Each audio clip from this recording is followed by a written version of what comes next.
Como antecedentes de la Constitución de 1917 están el Acta Constitutiva de la Federación y la Constitución Federal de los Estados Unidos Mexicanos de 1824, las 7 leyes constitucionales de 1835-1836, las bases orgánicas de la República Mexicana de 1843, el Acta Constitutiva de Reformas de 1847, la Constitución Federal de los Estados Unidos Mexicanos de 1857, además de considerar una buena parte de los ordenamientos de la Constitución de 1857.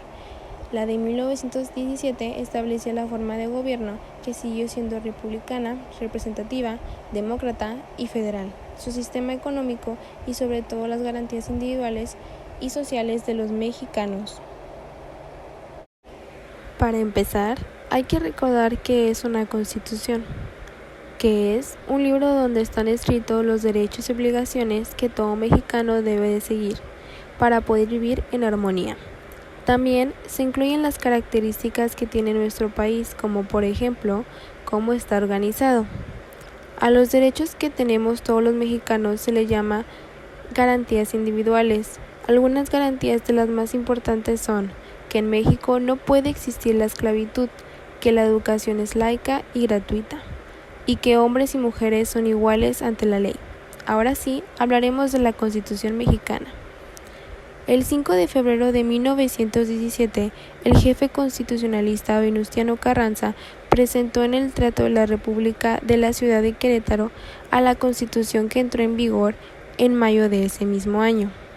Este día es muy importante para todos los mexicanos, ya que en ella quedó establecido el compromiso de luchar por la reforma social y derechos a favor de los obreros y campesinos, ya que eran los más pobres, así como también ahí se establecía la forma de gobierno y los sistemas legales.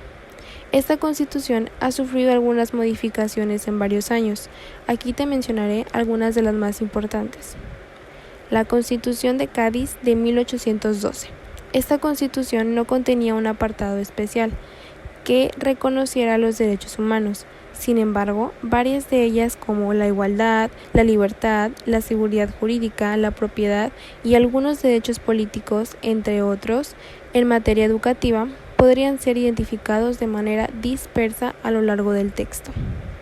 Constitución de 1814, también conocida como la Constitución de Apatzingán, y oficialmente titulada Decreto Constitucional para la Libertad de la América Mexicana. Este documento fue inspirado en los sentimientos de la nación de José María Morelos y Pavón.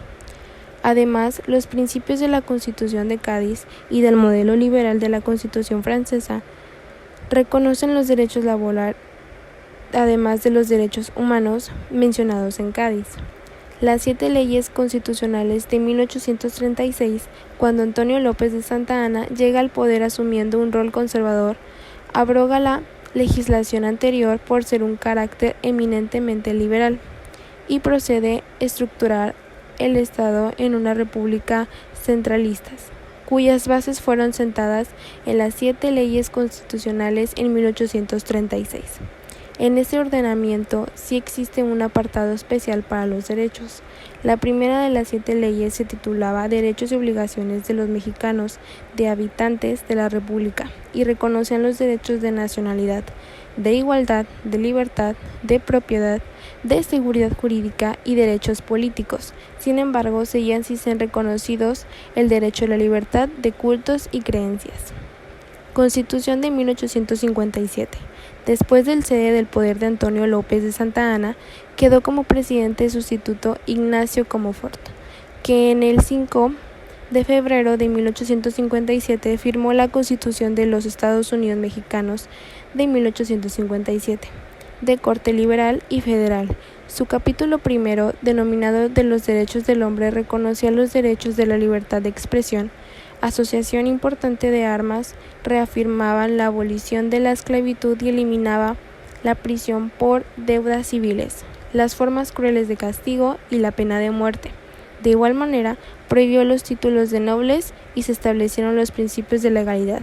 Sin embargo, siguieron sin tratarse los temas referentes a los derechos de la mujer y la libertad de creencias. Constitución de 1917.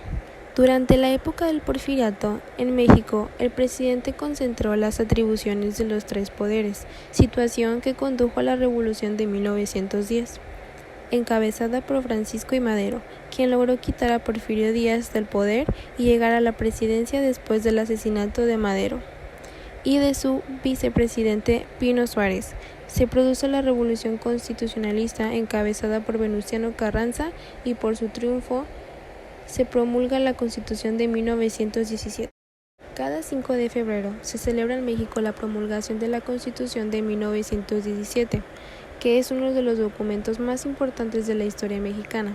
Es la Constitución que nos rige actualmente, y aunque todos se refieren a ella como la Carta Magna donde están contenidos los derechos y obligaciones de los mexicanos, lo que sabemos realmente de ella no es mucho, en realidad es casi nada.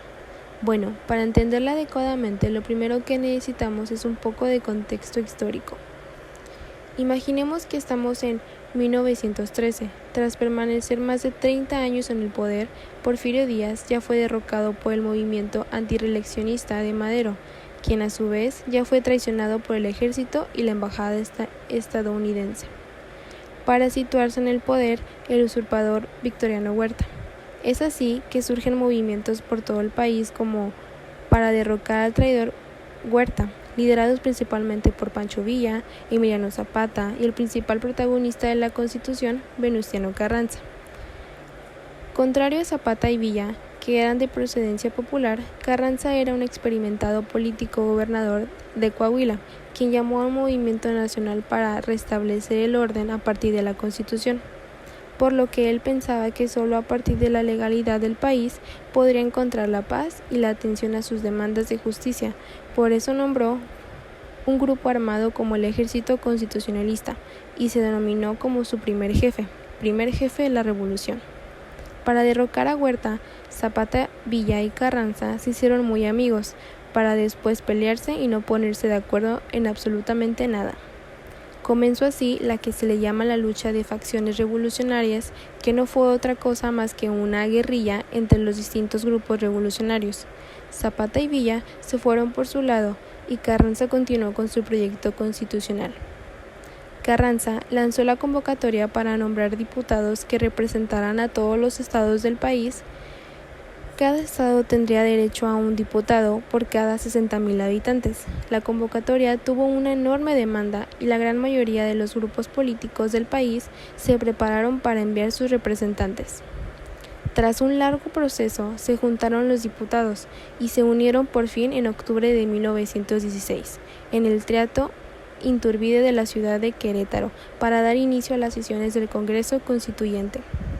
El grupo que se formó fue muy diverso y participaron representantes de muchas facciones políticas. También se dio oportunidad a voceros independientes, mineros, profesores, campesinos o periodistas para que expresaran sus demandas, aunque no debemos dejar de lado el hecho de que no participaron villistas ni zapatistas. La gran mayoría de los constituyentes no habían sido nunca representantes políticos ni eran cercanos al derecho formal, por lo que lograron darle un tinte, digamos algo muy social, a la redacción de la Constitución. Su objetivo era que muchas de las demandas sociales que se hicieron durante la lucha armada quedaran plasmadas en artículos constitucionales. Y así se establecieron los superfamosos artículos de la Constitución que todo niño de primaria le obligaban a aprender. Entre los más famosos estaba el artículo 3, el artículo 27 y el artículo 123. Debo de mencionar que legislar de tal manera sobre los derechos de los trabajadores sí fue muy innovador para su época. La Constitución mexicana fue la primera en el mundo en incluir derechos laborales en sus artículos. Eso tuvo influencia y otras constituciones como por ejemplo la de la República Alemana de Weimar en 1919 se basaría en la mexicana para legislar en torno al trabajo. Tras 2 meses de trabajo, el Congreso presentó su propuesta de constitución y se disolvió. Carranza había dado plenas facultades y poderes al Congreso para establecer los artículos, por lo que a pesar de que hubo algunas cosas con las que no estaba muy de acuerdo, respetó sus decisiones y promulgó la Constitución el 5 de febrero de 1917. y desde entonces la Constitución de 1917 sigue siendo vigente en México.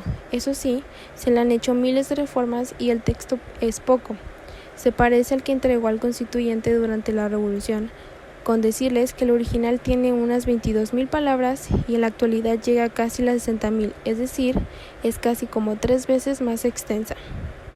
Con los principales plasmados en la Constitución de 1917, México inició su arduo proceso de reconstrucción nacional, lo que implicó cimentar un nuevo régimen social, económico y político, que diera un nuevo rostro al Estado mexicano, uno moderno y democrático, que se tradujo en estabilidad política y social. Sin embargo, no fue sencillo. Nuestro país atravesó una turbulenta etapa por la que los preceptos emanados de la Revolución y plasmados en la Constitución se cristalizarán.